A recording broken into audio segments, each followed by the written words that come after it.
evening. I'm Epstein, and here we are with your Spider ETF stock market wrap-up. And this wrap-up is for the evening of Wednesday, the 28th of August, 2024. Well, as you know, the whole game is about Nvidia. That's what today was about. So let's go right to it.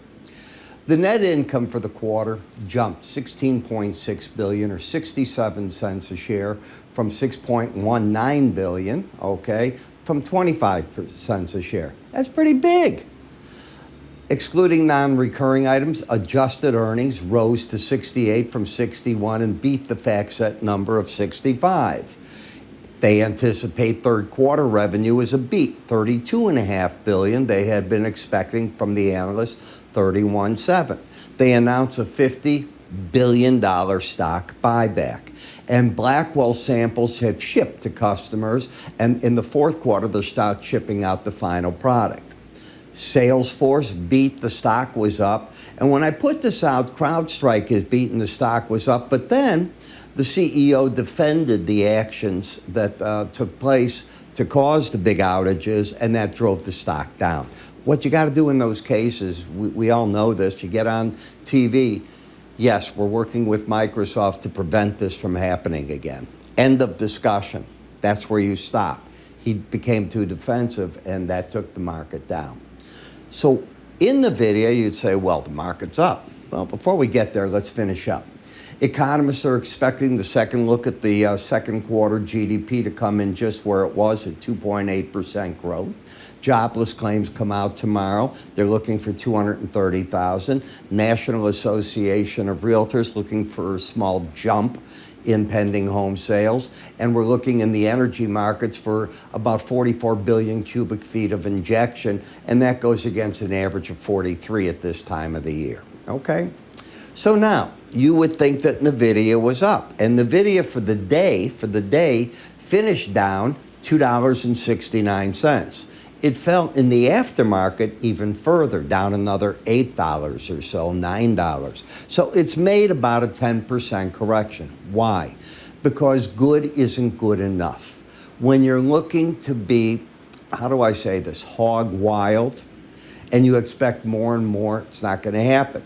Then you're going to say to yourself, well, they're beating, but look at, if I go quarter over quarter over quarter, it's starting to shrink. Of course it is, but what's their profit margin? That's not shrinking. It's still 77 to 85%. They brought it out their base of revenue, but when you want perfection and you've priced the market to perfection, you get corrections. So look at the current trading top against the 128.30 level is a near-term top. That's how I'd be viewing it. Look at the break that you recently had from $90 to $100 as your support, and I think you'll trade in between that for a bit right now. That's how I'm viewing the market. As you can imagine, it's going to weigh on stock indices, and the futures, they are down tonight. So that would be the way that you approach it. Now also remember, you've got Labor Day holiday coming. You're not going to be open on Monday. You have the PCE number coming on Friday. It's important, but normally I'd grade importance an 8, 9 in a scale of 1 to 10, but this time a 4 or 5 because it's next Friday's jobs report that'll really set what the market expects out of the Fed. And the battles there, do they go 25 basis point cut or 50? All right. So as we look at the markets, I expected today to be sloppy, and you got it. You were down in Amazon, Netflix, Google was down, Microsoft got hit, Dell was down, even though it should benefit a little bit here from one of the developers of one of the computers, Supermicro, being under scrutiny if maybe the books aren't right. AMC, remember, we had gotten to 5. You're coming back down. It's just a stock that I don't think is going anywhere.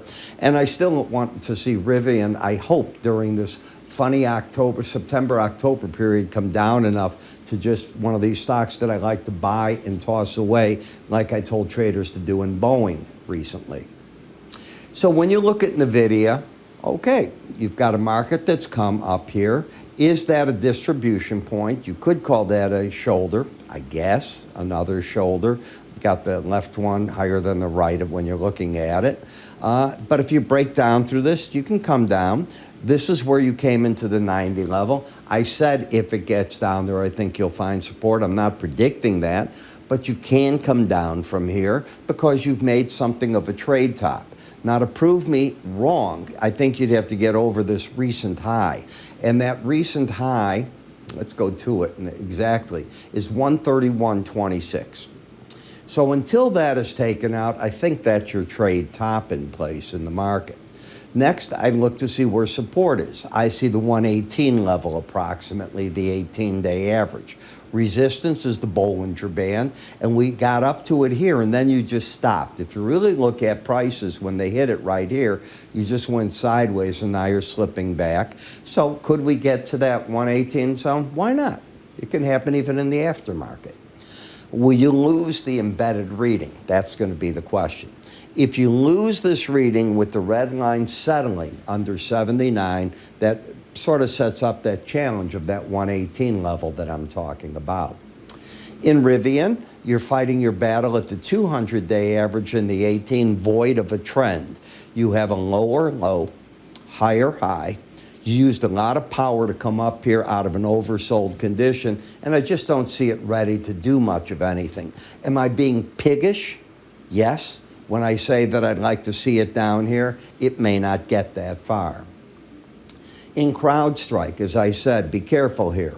First, you lost the bullish embedded reading. Number two, the market's probably a lockup to go to the 18-day average. Number three, when you're the CEO of a company, CFO, whatever position, and you go out and speak and your company's had a problem, you don't defend it. You dodge it with questions. You got to be a politician. We are working with Microsoft. We've got to prevent this from happening again.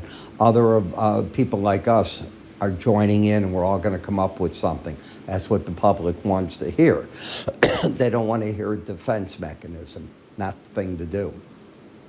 URA got up to the upper Bollinger Band, backing down, could get back here. Now, there's bullish stories. I put one in my futures report today. It's just how bullish this uranium could get. The biggest producer in the U.S. is cutting production. We no longer import from Russia. Uranium is being used more, not less. Understand that. You know, solar energy is still a very viable factor. As green as we want to go, it's one way.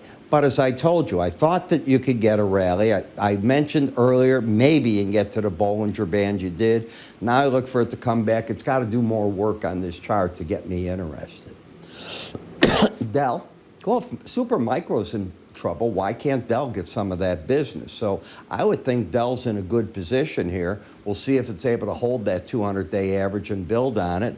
It's got the embedded reading. Until it loses that, why not talk about the 121 level? The problem will be the market as a whole. When the Nvidia down tonight, does it carry everything with it over the next 48 hours? In Linn, okay.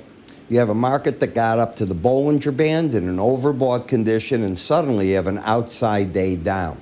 If you take out the high of an outside day, within 2 trading sessions, my research shows that often, the word is not always, it's often, the market will make a run to the closest Bollinger Band or moving average before it gets back under whatever that low was. If this low's taken out again, today's low, well, then it's often follow through in the market. So it's an important factor that I look at.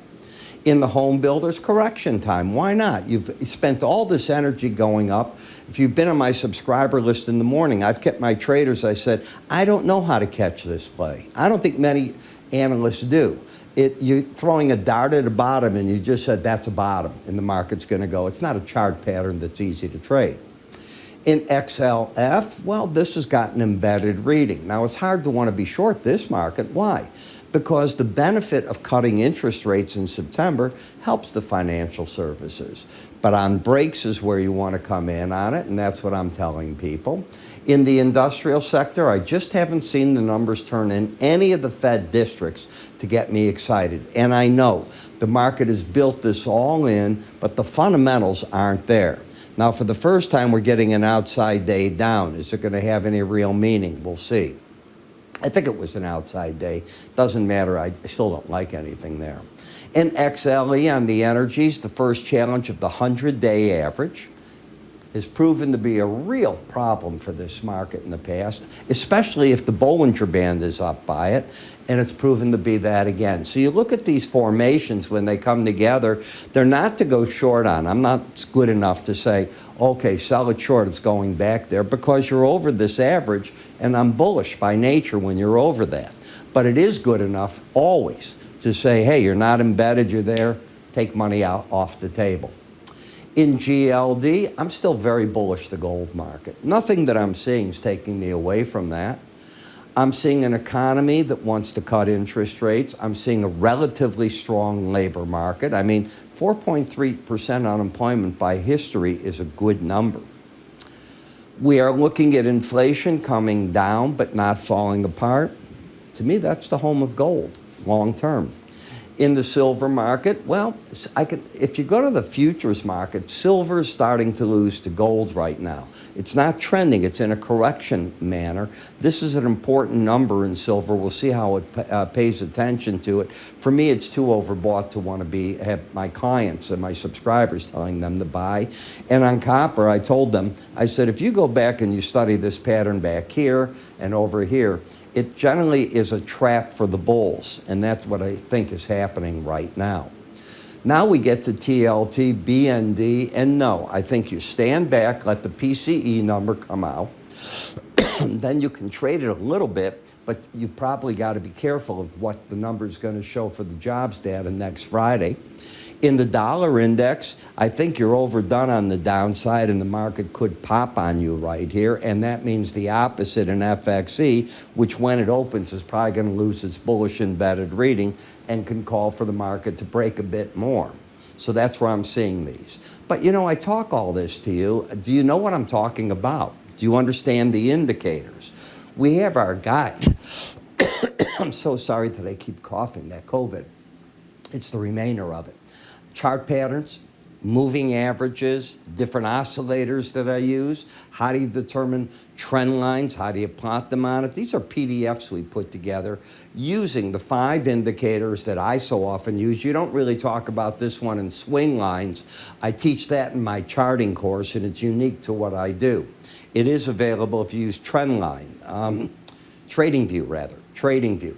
It is there. We license it to them, and you go to our website to get the in the customer area. I'm so sorry that that happens. Options primer, all coming together. So how do you get all this? You go to iraepstein.com under free offers. You'll see it come up right here. You can move your cursor to the top there, and maybe over Labor Day this will finally leave me. It's one of the reasons in the morning I didn't do an update today. I just kept hacking. You have a good one. I'll talk to you all come tomorrow. Take care.